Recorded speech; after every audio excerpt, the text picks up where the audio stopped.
नमस्कार दोस्तों, भारतीय सिपाही जेपी शेट्टी यहाँ गोवा में और मेरे पीछे ये मडगांव महानगर पालिका का दफ्तर है। अब थोड़ी देर पहले मैं एक वीडियो देख रहा था। कोई समीर है जो अलग अलग नाम से यूट्यूब चैनल चला रहा है और ये बोल रहा है कि ये वीडियो किसी जाति या धर्म से रिलेटेड नहीं है। तो गोवा मतलब सिर्फ शराब और शबाब नहीं है। गोवा मतलब सीकेपी कम्युनिटी जिससे बाला साहब ठाकरे संबंधित हैं, मतलब बाला साहब ठाकरे की कम्युनिटी सीकेपी और जीएसबी कम्युनिटी गौर सारस्वत ब्राह्मण। अगर आपने वडाला और किंग सर्कल के गणेशोत्सव के बारे में सुना होगा मुंबई में, और ये एक बिजनेस कम्युनिटी है हमारे कर्नाटका में। उनके कुल देवत और उनके कुल देवी यहीं गोवा में है। तो पुर्तगाल राज्य में यहाँ सनातन पे एक बहुत बड़ा पर्दा और एक बहुत बड़ा कंबल डालने की कोशिश की गई है और इस सनातन को हम यहाँ आगे बढ़ाने की कोशिश कर रहे हैं। यहाँ पे इतिहास है कि सनातन का ये एक बहुत महत्वपूर्ण केंद्र है और यहाँ पुर्तगाल के राज्य में इसका क्रिस्तीकरण हुआ है। तो ये जो बिल्डिंग आपको दिख रही है ये पुर्तगाल के काल में बना है। तो मैं ये एक बार फिर दोहराना चाहता हूँ कि समीर का वीडियो देखने के बाद वो जिस जमात से है, वो जो रिलीजन को फॉलो करता है, वहाँ शक पैदा होता है। क्यों? कि माना कि हर मुसलमान आतंकवादी नहीं है, लेकिन हर आतंकवादी मुसलमान क्यों होता है?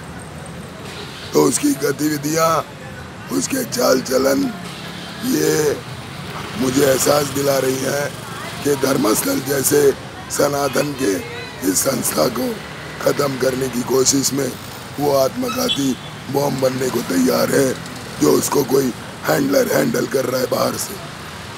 तो मुझे ये शक है कि ये समीर एक आतंकवादी है जो सनातन और हिंदुत्व को ख़त्म करने की कोशिश कर रहा है, और वो एक प्यादा है।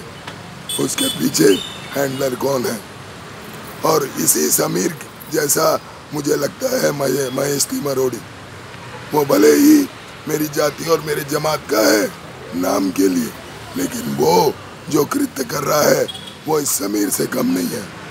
तो मैं SIT कर्नाटका जो इंक्वायरी कर रही है धर्मस्थल की, उनसे ये गुजारिश करूँगा कि ये जो दो आतंकवादी हैं, एक समीर और ये महेश तिमरोड़ी, इनकी ब्रेन मैपिंग की जाए और ये जो सनातन का मतलब काशी समझा जाता है, धर्मस्थल को कर्नाटक का काशी समझा जाता है। अगर आप लोगों की भावनाओं से खेलने का काम करेंगे तो सनातन आपको कभी माफ़ नहीं करेगा।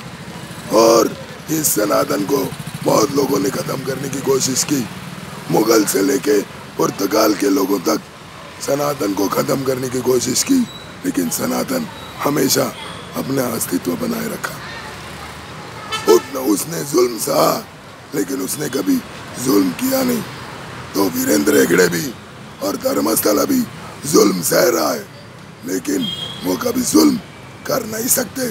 समीर और आतंकवादी महेश तिमरोड़ी, मैं तो दोनों को आतंकवादी कहूँगा, और दोनों सनातन और इस देश को और देश के लोगों को और सनातन की भावना को अगर ठेस पहुंचा रहे हैं, तो इनकी ब्रेन मैपिंग होनी चाहिए कि इनका बाहर से हैंडलर कौन है। वो पाकिस्तान में बैठा है या ईरान में बैठा है या फिर इराक में बैठा है या फिर सऊदी में बैठा है, जो भारत में सनातन को ख़त्म करने की कोशिश कर रहा है। लेकिन याद रखना, जिस दिन भी मोदी जी के बाद योगी आदित्यनाथ इस देश का प्रधानमंत्री बनेंगे तो हिंदू राष्ट्र बन के रहेगा। और ये जो तुम्हारी जो आतंकवादी गतिविधियां हैं, जिसको वो माइनॉरिटी प्रेरणा देने वाली कांग्रेस सरकार चला रही है कांग्रेस में कर्नाटका में, ये आगे चलने वाला नहीं है। तो यहाँ से सभी को शांता दुर्गा और मंगेश जी का शुभ आशीर्वाद। जय हिंद, जय महाराष्ट्र, जय कर्नाटका, जय गोवा, जय तुलना।